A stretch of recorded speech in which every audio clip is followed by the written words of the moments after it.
and then it's integrating with the scoreboard because it shows exactly when the thing was done, when the penalties were given. And that gets logged automatically, probably. Probably, yeah. That would be my guess. It would be the most efficient way. And if I was building that product, that's exactly what I would do. I should be on Silicon Valley. Yeah, exactly. Yeah, I could probably fake it. That's actually, but you can't even imagine how valuable that is to AI research. All this, Hello, everyone. Welcome back to the Shintaro Higashi Show with Peter Yu. How can AI help judo?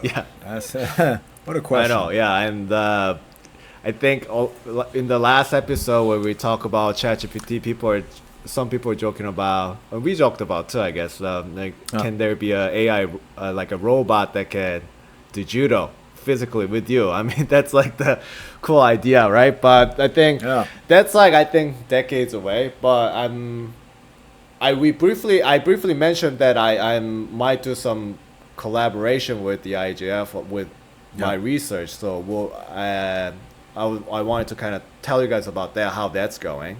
So that's and then I connected you to the guys at the IJF, and we're having meetings about it and stuff like that. I don't know how far down the line that's went, but let's kind of talk about your research first and how it could help judo. And then, maybe we'll come up with some ideas about putting LiDAR in the foot of the robot, so that when you attack it with the dashi or something, it sees the distance and then can counter or something. That'll be crazy, huh? So, so my research is basically the basic idea. What if ChatGPT could watch a movie with you and then talk about it? And that's like the basic idea, but I think I want to go further. And then what if we could the ChatGPT could sit next to you and then maybe help you cook something too, like see what you see, and then oh, hey, you're doing that wrong, you gotta cut the onion this way or whatever when you make a mistake. So that's kind of like the setup. So integrating the large language model, which is words, and binary, that's right, code and all this stuff, and then integrating visual thing do you convert it into text or something, and then it converts into that and it interacts that way? So is that the idea? We don't. So my thing is more like, let's kind of align video input and the text input together so that they can kind of be processed together, instead of some approaches take that where you translate the video into describe the video and then use the description to talk about the movie. But that's just kind of like a not a sexy solution, right? Like you want the robot to actually watch the video and then directly talk about it, or watch what's happening right now. So that's the thing. So I think there are a lot of technical challenges. I mean, we don't have to go into the details about that, but that's why I contacted you to help me, asked you to help me work with the IJF, because judo, has all these dynamic, sports in general has all these dynamic elements, and then you have to be, it's even harder for the AI model to understand than movies, because there's so many dynamic physical movements that happen. And then how can we even develop a model that can actually understand judo by watching it? That's the whole premise of my thing. And then even further, that's I'm kind of losing you right now. No, I'm listening. Okay. And then so let me know, because I could I tend to just go into too much technical detail and stuff. So, but you are partnering with Judo TV, and then Judo TV has so much this sports broadcasting videos where you commentate. And you know what, they do a good job. They do a good job with denoting when something happens. I know that's so valuable. I actually don't know how they do that. Do you think, do they have do they have people who actually watch all the videos and then mark it, or I don't know. I really don't know. Maybe when they have the software during the matches that are coming up, the upcoming matches, it kind of integrates with it, and then Wazari scored, and then the person clicking on the Wazari, it's all integrated, and then it's integrating with the scoreboard because it shows exactly when the thing was done, when the penalties were given, and that gets logged automatically, probably. Probably, yeah. That would be my guess. It would be the most efficient way. And if I was building that product, that's exactly what I would do. I should be on Silicon Valley. Yeah, exactly. Yeah, I could probably fake it. That's actually, but you can't even imagine how valuable that is to AI research. All this videos that are annotated properly by people, and then it just happens naturally, right? Because IGF is really big on this, and they're generating data all the time. So my idea was that what if we could have a AI system that could kind of act as a commentator, and we're not there yet. That's actually there was a lot of technical challenges to be solved to get there. But it's a good testing ground for an AI model that could actually work with you in the real world. I have an idea. You ready? What's up? This is the new product. Every time, I get pretty hyped at these competitions, right? Whoa, blah, like doing this kind of a thing. So they're going to take recordings of that and they're going to rate it, 1 to 5. You get what I'm saying? Right? And then whenever a score happens, then the person... You just insert one of those sound bites and that's it. Like a excitement, like a exclamation generator. There you go. That's it. I mean, that kind of really adds to the, I feel like, so that's a setup. So I asked basically through you, the IGF, if they could provide me with the footage so I can kind of do the research and then maybe publish the results and the data set. How soon can you do a research something like that? What do you mean? How soon can you bang that out? It depends. I mean, I don't know. I think this type of research, you need a lot of time beforehand, like try to formulate the problem, they say, because you're basically creating a new sport, basically. So you have to come up with the right rule set that everyone can buy into. So I had to do a lot of reading and thinking and talking to a lot of people to refine that rule set. And I think I'm at that took me, I think, a couple months. Of course, I wasn't able to focus on it solely, but I think. Wait a minute, how are you going to do that if you have a new job? What do you mean? Oh, once I graduate? Oh no, so this is one more project you have to do to graduate. This will be the last chapter of my dissertation, okay, so how long is, when are you going to graduate? This May is the plan. So you could bang this project out by May? I think so. I better. I better. It's a... Wow, so you got to work every day. This is a grind. PhD is always a grind, man. This is why it's, that phrase, publish or perish? Yeah, so it's that. It's a grind. It's not... I don't think you can do... It's not a sustainable model, honestly, in my opinion. And that's why once you become a professor, you... start taking on other duties and then let the grad students focus on the actual work. So it's a grind. It's you rely on this brilliant people who are more brilliant than me. Obviously, it's just to produce this scientific discoveries. But that's interesting. But so this project, I think I'm at the point where I think I've talked to enough people and gotten enough feedback that the rule set of this new sport I'm trying to create is good enough, I think. So tell me about that. So I think I'm focusing more on, so this has to be a little technical, but basically if you think about chatbots, right? It's turn-based, right? While the chatbot is generating its answer, like ChatGPT or DeepSeek, you can't talk. And while you type your response, it can't talk. Right? Sure. But that's not how it works in the real world. Things come in, the things change visually all the time while you're talking.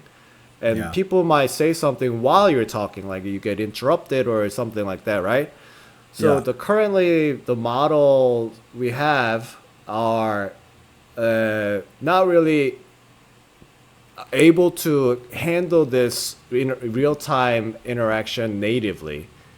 So my idea is to suggest a testing ground using judo videos or soccer videos or the broadcasting videos to test this real-time interaction, because it's kind of perfect for it, right? Like things are changing rapidly in front of your eyes, and then you have to adjust your response based on it. It's not turn-based. Judo athletes are not going to wait while you say, oh, Blue Gi is trying to do an Osotogari.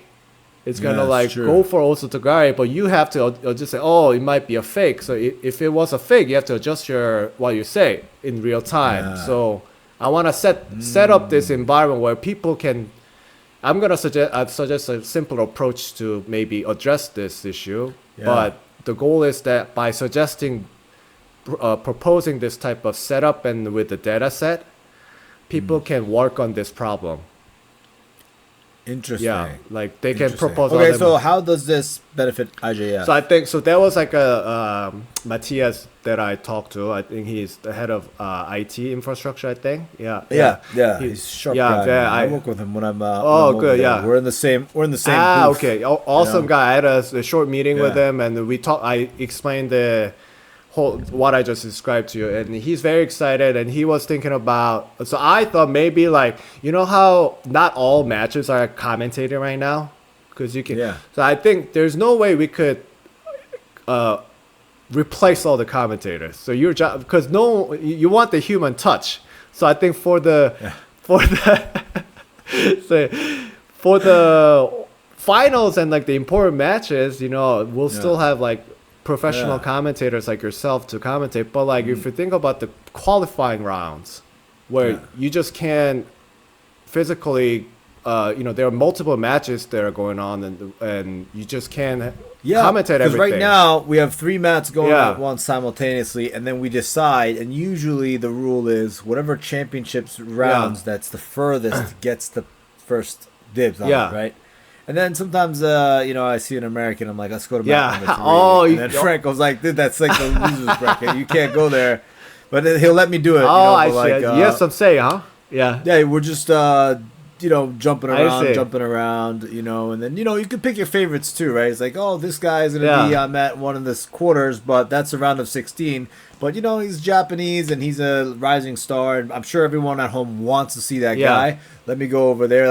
We can have a little bit of flexibility and stuff like that. But a lot of, 2/3 of the matches don't get any commentating love because we're jumping around. So I thought maybe this could... Except at the World Championships. Because every mat has a... okay. I see. Yeah. So in smaller tournaments or qualifying rounds, it'd be kind of great to have if we could develop an AI system that can commentate. That's cutting edge, huh? That will take a lot of work, I think. I mean, that's... But you're setting the groundwork for something like that to be able to be built on this. Exactly. What I'm saying is this type of problem I'm trying to convince other scientists that this type of problem is worth investigating. And here's a way to test it. I've collected enough data. You gotta be like, there's 50 million judokas around the world that would really appreciate that. Hopefully, it's like an AI version of Neil Adams. Imagine that. Yeah, I mean, I think that would be so cool. It's just like Neil can. Maybe you can switch between Neil and Shintaro's voice. They say Neil's voice is the voice of judo. That's what they say. I mean, it really is. He's been doing that for so long. Just give everybody a British accent.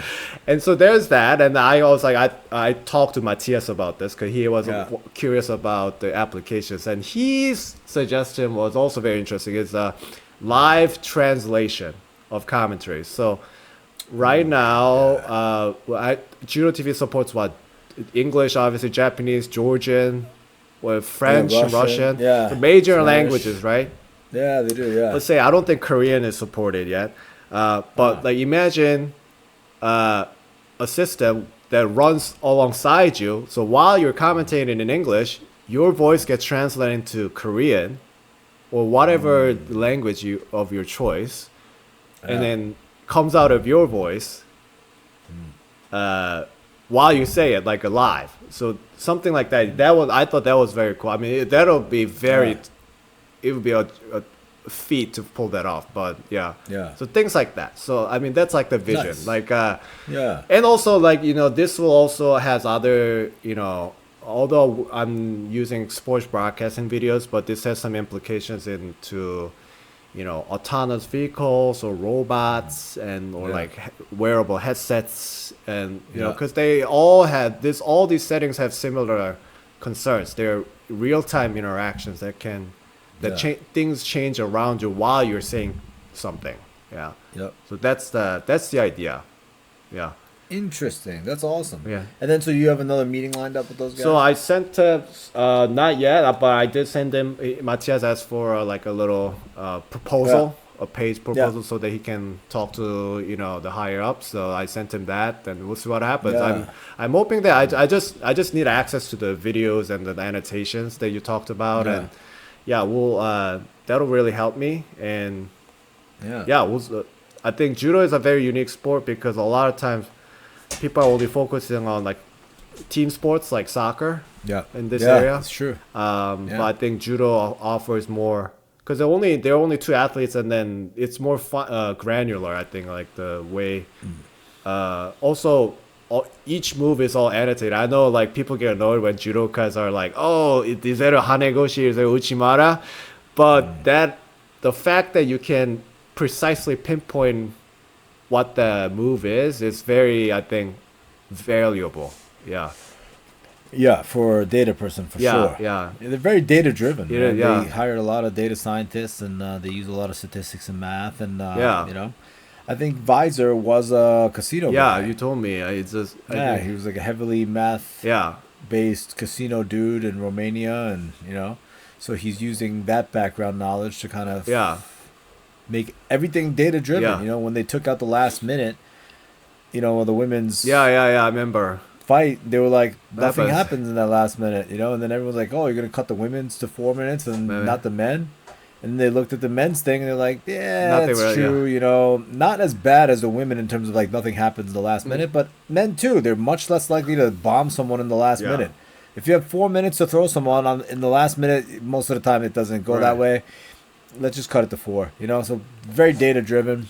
It's great that they do that. And then the pinning ippon was decreased from 30 seconds to 20 because of that, right? Like no one escapes in the last 10 seconds. Not no one, but it was very little. Statistically significant with the standard deviation being a certain thing. So I'm very excited about this. So that's why research is. And I just gotta do the work and Nice. Speaking of AI, thank you to Hakuin.ai. That's right. If you have business, you have churn. Thank you, Drew, for sponsoring the podcast. If you have a business that produces churn, Hakuin.ai will use AI to determine analyzing what to do with that churn. Customer churn. We'll look at the customer churn. And then thank you to Jason and Levon. Thank you very much. HigashiBrand.com. Thank you. Judo TV, of course, with the IJF. You can use discount code Shintaro to watch all the top level IJF competitions. And if the IJF is listening, I think this would be very, very cool to get Peter on board to replace me. Hey, I'll say I think that's chess engines are no one can beat chess. And chess, but we still play chess. I mean, it's the same way. So I don't think we'll ever want to just get rid of human commentators. You guys, all those exclamations you had are what people want. The genuine reaction, Yeah, I love Sheldon's tidbits on the thing because he goes into stories and history of certain sayings, and he's the most interesting dude. I know, I love working with that guy. He'll just kind of like start telling you stories about certain things, and sometimes the matches aren't exciting. Sometimes they kind of that's an art, man. That's an art. Yeah. And he just fills that time, and he like tells a story, and he'll say it as it is too. He's like, "Oh, not the most exciting match here. We haven't had any scores, all penalties. It's 2 minutes into golden score. Let me tell you something." And you're like, "Oh, what does he got to say?" So that's the human touch. I think I don't think it can't replace that. Yeah, can't really replace that. You can replace me. Whoa. No, that genuine reaction, if it comes from a robot, it doesn't feel genuine. It's like that's very true. I get excited for judo. That's why.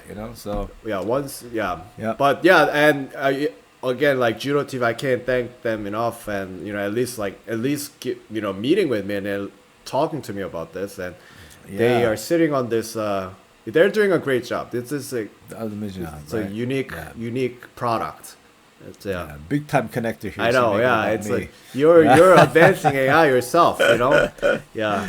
Cool. Silicon Valley, man. Let's go for it. This next season I'm going on.